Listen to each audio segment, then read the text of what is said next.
আসসালামু আলাইকুম এভরান। বিয়েবাড়ির বিফ রেজালার গোপন রেসিপিটি আজকে আমি আপনাদের সাথে শেয়ার করব।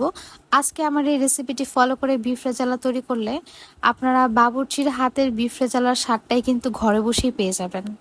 আশা করছি রেসিপিটি আপনাদের সবার খুব ভালো লাগবে। আর আমার রেসিপিটি A to Z সম্পূর্ণ দেখার আমন্ত্রণ রইল। রেজালা তৈরি করার জন্য হাফ কাপ পরিমাণ তেল দিয়ে দিলাম একটি গরম কড়াইতে, আর তার সাথে অ্যাড করলাম 1 টেবিল চামচ পরিমাণ দেশি ঘি। অ্যাড করছি 2 টুকরা দারচিনি আর 7 থেকে 8টি এলাচ। এখন এখানে অ্যাড করব 1.5 কাপ পরিমাণ পেঁয়াজ কুচি। এই পেঁয়াজটাকে কিন্তু ব্রাউন করে ভাজা যাবে না। পেঁয়াজটা যখন হালকা একটু নরম হয়ে আসবে তখন এখানে মশলা অ্যাড করতে হবে। সাথে আমি 2টা তেজপাতাও দিয়ে নিয়েছি। আর গরম মশলাগুলোকে কিন্তু তেলের মধ্যে ভালো করে ভেজে নিতে হবে।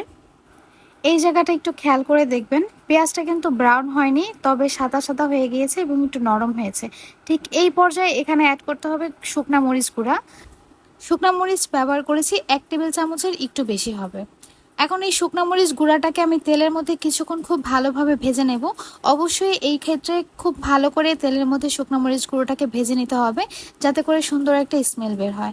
আর তারপর এখানে অ্যাড করব ধনিয়া গুঁড়ো 2 চা চামচ পরিমাণ। ধনিয়া আর শুকনো মরিচ গুঁড়োকে খুব ভালো করে ভেজে নেওয়া হয়ে গেলে এখানে আমি অ্যাড করছি 2.5 টেবিল চামচ পরিমাণ আদা রসুন বাটা।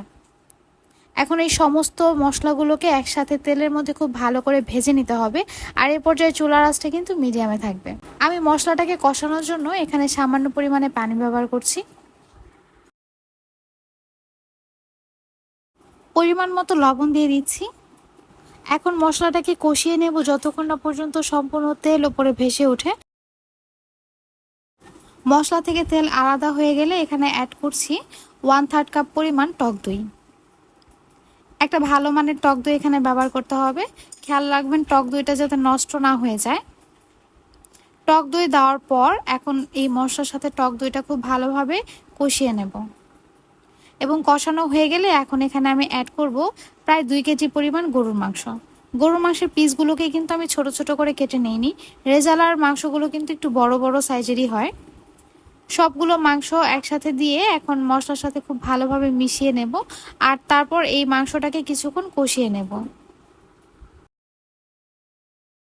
5 থেকে 6 মিনিটের জন্য মাংসটাকে একটু ঢেকে রান্না করে নিলাম। এখন এখানে অ্যাড করছি 1/4 কাপ পরিমাণ কাজু বাদাম বাটা। অবশ্যই কাজু অথবা কাঠ এই যে কোনো একটা বাদাম বেটে এখানে ব্যবহার করতে হবে। আবার আপনারা চাইলে 2টা বাদাম বেটেও এখানে ব্যবহার করতে পারেন। এখন এখানে কিছু আলু বোখরা দিয়ে দেব। আর সাথে দিয়ে দিচ্ছি একটি বড় এলাচ। এলাচটা আমি ভেঙে ভেতরের দানাটা বের করে তারপর ব্যবহার করছি। আর দিয়ে দিচ্ছি প্রায় 1 চা চামচ পরিমাণ সাদা গোলমরিচ গুঁড়ো। এ পর্যায়ে অবশ্যই সাদা গোলমরিচটা ব্যবহার করার চেষ্টা করবেন। চুলার আঁচটা হালকা একটু বাড়িয়ে দেব এবং খুব ভালো করে নেড়েচেড়ে মশলার সাথে মাংসটাকে কষিয়ে নিতে হবে।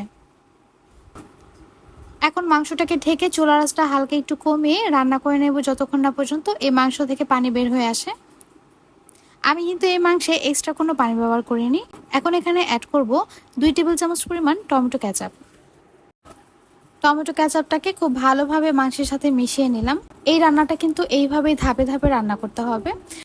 মাংসটাকে ঢেকে মিডিয়াম টু লো আঁচে রান্না করে নেব যতক্ষণ না পর্যন্ত মাংসটা একটু সফট হয়ে আসে আর ঝোলটা একটু শুকিয়ে আসে। চুলার আঁচটা একদম কমে রেখে আমি এই মাংসগুলোকে কিন্তু এ পর্যায়ে প্রায় 40 মিনিটের মতো রান্না করে নিয়েছি। এখন এখানে অ্যাড করছি ঘন দুধ। আমি এখানে হাফ কাপ পানির মধ্যে 3 টেবিল চামচ পরিমাণ গুঁড়ো দুধ মিশিয়ে এই দুধটা তৈরি করে নিয়েছি। সাথে কিছু কাঁচামরিচ দিয়ে এখন এই মাংসটাকে আরও 5 মিনিট রান্না করে নেব।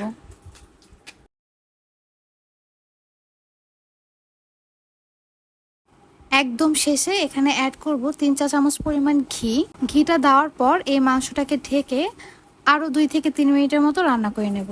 আর চুলার আঁচটা কিন্তু একদম কমে থাকবে, কারণ মাংসটা কিন্তু রান্না হয়ে গিয়েছে। 2 থেকে 3 মিনিট পর দেখতেই পারছেন মাংসের ওপর কিন্তু তেল ভেসে উঠেছে আর এই মাংসটাও কিন্তু ভীষণ সফট হয়েছে। আমি আপনাদেরকে একটু গ্রেভিটা দেখিয়ে দিচ্ছি। দেখতেই পারছেন কতটা সুন্দর হয়েছে। এটা খেতেও কিন্তু মাশাআল্লাহ খুব মজা ছিল। আশা করছি রেসিপিটি আপনাদের সবার খুব ভালো লেগেছে। আর রেসিপিগুলো যদি ভালো লেগে থাকে অবশ্যই আমার চ্যানেলটি সাবস্ক্রাইব করে যাবেন এবং লাইক শেয়ার কমেন্ট করে আমার পাশে থাকবেন আশা করছি। মাংসটাকে আমি আপনাদেরকে একটু সার্ভ করে দেখাচ্ছি। এটা দেখতে কতটা লোভনীয় মনে হচ্ছে, তাই না? এটা খেতেও কিন্তু ভীষণ মজা ছিল। আজ এ পর্যন্তই, আবার চলে আসবো নতুন কোনো রেসিপি নিয়ে। আল্লাহ হাফেজ।